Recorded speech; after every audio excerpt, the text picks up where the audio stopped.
नमस्कार, मी पंजाब डक. आज आहे 13 जून 2025 आणि आम्ही तूर लावत आहोत. तर काल देखील आम्ही सोयाबीन पेरलं, पाऊस पडला, कापसाची धूळ पेरणी केली, पाऊस पडला आणि आता आज तूर लावायलो. ही 4 फुटावर तूर लावायला या ठिकाणून महाराष्ट्रातल्या शेतकऱ्याला अंदाज देणार आहे. आज आहे 13 जून 2025.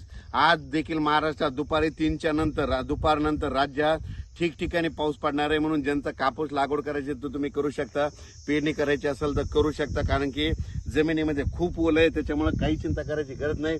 पेरलेलं 100% उगवतं, याच्यावर हे लक्ष देतं.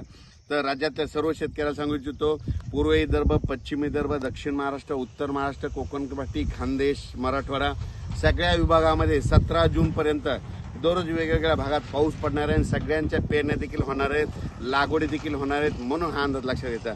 पण राज्यातल्या सर्व शेतकऱ्याला सांगू इच्छितो की राज्यामध्ये सांगायचं झालं तर आज मध्ये दुपार 3च्या नंतर आता ऊन असेल, पण 3च्या नंतर लगेच विजेच्या कडकडाचा पाऊस येणार आहे.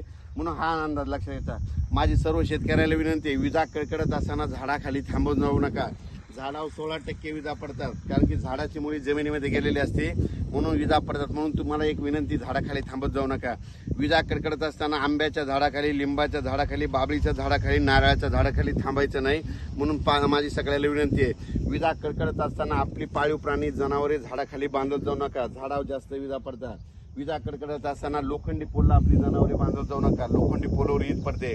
आणखीन एक तुम्हाला एक माहिती असून सांगतो, काल एका ठिकाणी मित्रानं त्याच्या पत्र गळत होते, म्हणजे पत्राला धार लागली, नेमका खत होता म्हणून त्यानं पत्राला असं छिद्र होतं म्हणून असा हात लावला.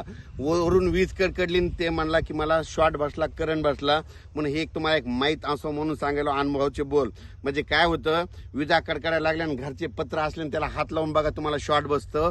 हे तुम्हाला एक त्याच्यातून कळालं. त्याच्यानंतर तुम्हाला एक सांगू इच्छितो की एकदा असंच परिस्थिती झाली होती. काय झालं होतं की आमचं सोलरचं इन्व्हर्टर सोलरवर बंद पडलं होतं. 3 दिवस लाईट नसल्यामुळे बंद पडलं. पण काय झालं, रात्री 2च्या सुमारास अशा पुरेपूर विजा आल्या आणि विजा कडकडू लागल्या की घरची लाईट सुरू झाली. म्हणजे इतका पॉवर त्याच्यामध्ये असतो. म्हणून तुम्हाला एक सर्व शेतकऱ्यांना हे अनुभवाचे बोल म्हणून सांगत आहे. पण राज्यात मात्र आज 13 जून पासून ते 17 जून पर्यंत दररोज भाग बदला जोराचा पाऊस पडणार आहे. कुठं उघडे नाले वाहणारा पडणार आहे. म्हणून हा अंदाज लक्षात घ्यायचा. अचानक वातावरण बदल झाला तर लगेच एक मेसेज दिला जाईल. माझ्या सर्व शेतकऱ्याला विनंती आहे की जूनच्या शेवटच्या आठवड्यापर्यंत एकाही शेतकरी पेरणीपासून वंचित राहणार नाही. मी पहिल्यापासूनच सांगत होतो की यावर्षी जूनच्या शेवटच्या आठवड्यात महाराष्ट्रातले सगळे शेतकरी सोयाबीन पेरायलेले दिसतील, कापूस लागवायला दिसतील, असा 1 जानेवारीला अंदाज मी दिलेला होता. वाटल्यास तुम्ही माझ्या युट्यूबच्या चॅनलमध्ये, इंस्टाग्रामच्या चॅनलमध्ये तुम्ही पाहू शकता.